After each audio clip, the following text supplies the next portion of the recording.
It's just a man watching a basketball game, of course. Caleb Williams, man, hits headlines again. I actually saw this video on Twitter today.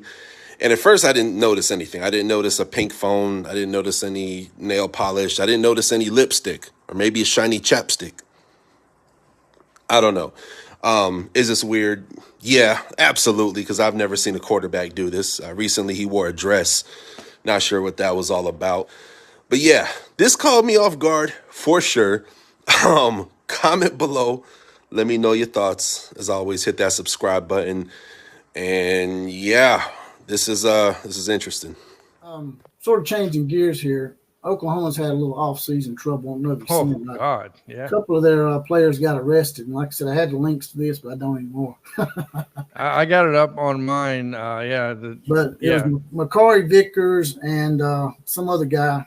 Slips my name. His name slips my mind. Deion Burkes. Yeah, Deion Burkes is supposed to be a really good wide receiver, transfer from Purdue. Yep. And I know some of the Oklahoma fans out there be a little dismissive of it and try to act like it's not a big deal because I think maybe they were misdemeanors. There might be one that might be upgraded. No, Burkes is a DUI, straight up.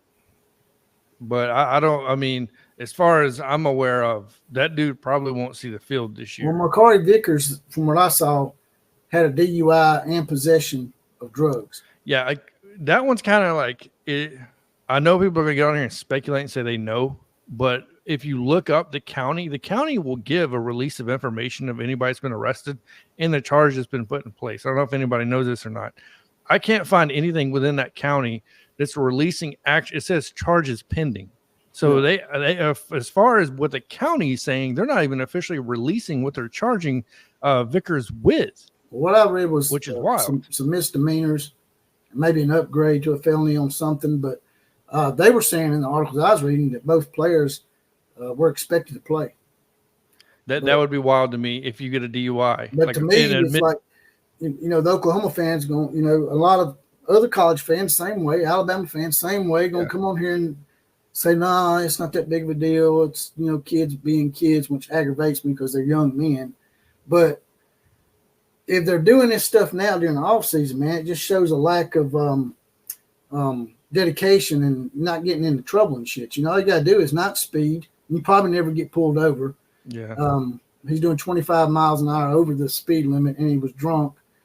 So it's just like, our defensive coordinator during the offseason, and Saban got caught drinking and driving, and Saban let him stay. They probably did some behind-the-scenes punishment of some sort, but it just made for a, to me, just not a good example, to lead your team. These are supposed to be very good players, so do you want them on your team at this point, or you just find some way to punish them behind the scenes? How's it going to work? I'm punishing them behind the scenes 100%. I don't believe that you do one thing. Now, if you were to kill somebody, if you were to wreck in that DUI, I'm totally with you're gone, right?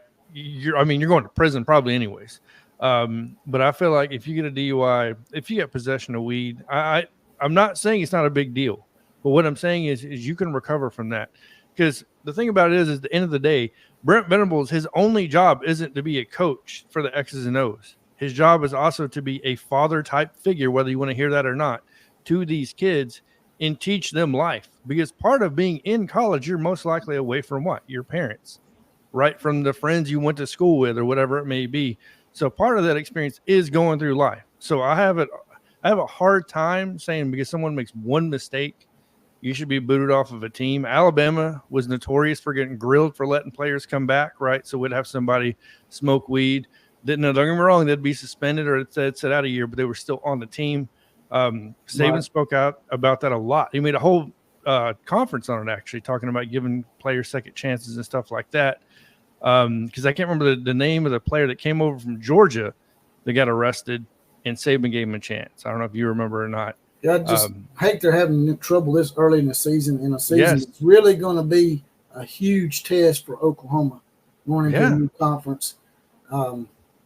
It's just something they didn't need right now. But on the flip side of that, all these people out there that like to hate on the blue bloods like Oklahoma and Alabama and even I guess you could say Notre Dame, Ohio stank, USC, teams like that.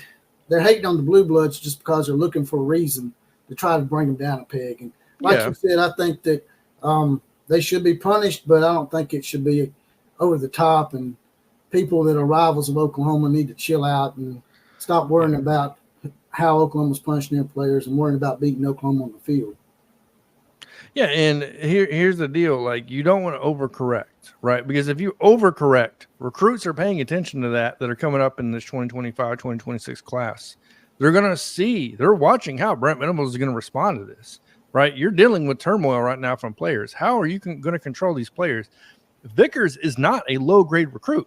Vickers is one of your best guys coming into this season, in my opinion, like one of the top recruits that you just got recently. So this is not some guy that's just strolling in from another team. I know Deion Burkes is good, but like Vickers is going to be that dude. I did a video on Vickers, right? So, eventually, like I said, people make mistakes. They're going to make mistakes.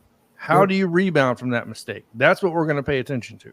Yeah, he's just got to, with him being as high profile as you say he is, he's one of the stars of the team. Yes. As unfair as it may sound, he's held to a different standard, and he's just going to have to lead a little bit better, and hopefully they'll get this behind them and learn from it, and just hope it's not something that keeps festering and keeps happening, because sometimes you'll see this happen during the off season and then just start snowballing, sort of like with the Florida Gators back in the day.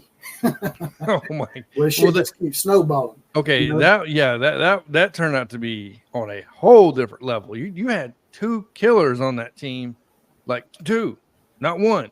People easily remember Aaron Hernandez. I forgot the wide receiver that went on to get a murder charge, and he's in prison now. But yeah, that was a bad team. Michael Hatgood says Cleveland County will make them accountable. Well, I hope so. I just want to get that shit behind you before the season starts, because you don't need those kind of distractions with the kind of pressure that Oklahoma's going to be under this year. My guy says, in his opinion, the nicest person to attend USC is O.J. Simpson. I mean, had to get that in there. O.J. Simpson, he made a lot of people a lot of money when he was at USC. Leave it to an Oregon guy to provide me with the obligatory shot at the Skin Figures. Because I really enjoy it. I ain't going to lie. I appreciate the hell out of that CSY guy. I took that shit to the hole. That's some Hakeem Olajuwon shit right there. So now I'm going to read off this report too, because we haven't been given the full story of the arrest, by the way. There was this was released recently. This was reported from the dude Storm, whatever. He works for somewhere. It says the same night OU wide receiver Deion Burkes was arrested for DUI right after leaving the Sin City club, which he admits he drank at the club, and he even admitted what club he was at. The dude, see, this is what I'm talking about. You need help. You need a coach, because that coach would have told you, don't open your mouth until a lawyer shows up.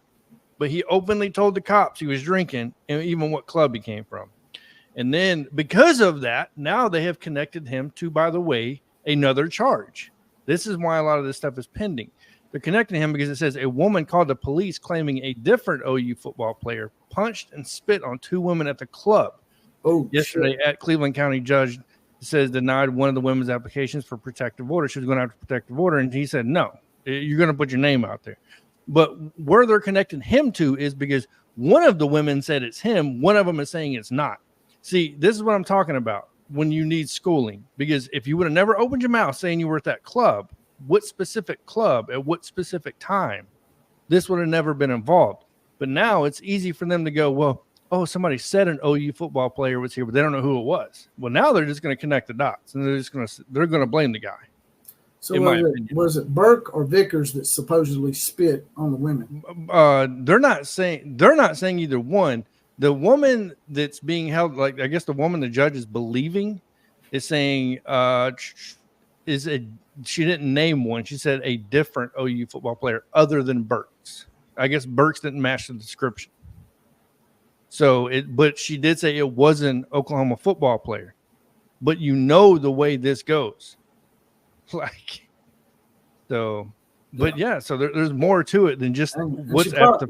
And it probably happened, but something else probably happened that led to it. Not defending them or nothing, but it seems like there's always something that leads to it. But yeah, I don't know, man. Spitting on someone, man, that's something hard to prove too. I mean, how you gonna prove that somebody spit on you unless you say the spit?